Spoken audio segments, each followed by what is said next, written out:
I'm Chloe. I'm a third year student on the product design course at Bangor. And I'm Brooke. I'm also a third year student studying product design at Bangor. I was inspired to make the product because I did some work experience with an office furniture company based in Warrington, and they gave me the brief of something that they was looking at working towards in the future. I have a client in the gym who actually only has one arm, so working with her, that's my inspiration.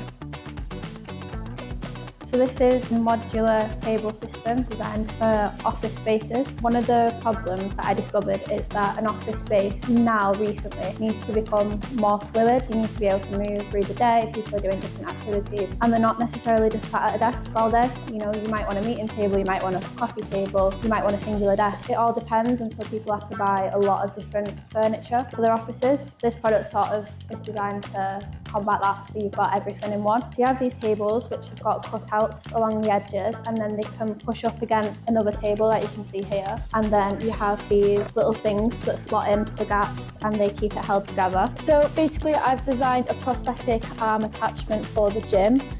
So I have a client who has one arm and she has a lot of difficulties when it comes to certain exercises in gym, such as deadlifting and RDLs. So I've come up with a prosthetic arm attachment that slots into her arm. It's quick and easy to use, so the one that she's currently got is quite old and it takes up a lot of time.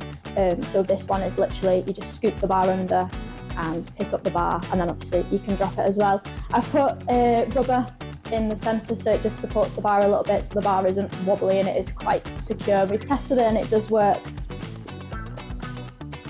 The first steps of producing a design, I would say, is to have a look what's already existing on the market, to try and have a look and find what gaps there are, things that you could potentially improve on, and then from there you just sort of brainstorm, get all your ideas flowing, and then from that you pick the best ones, and then you start the manufacturing process, making prototypes and picking your materials.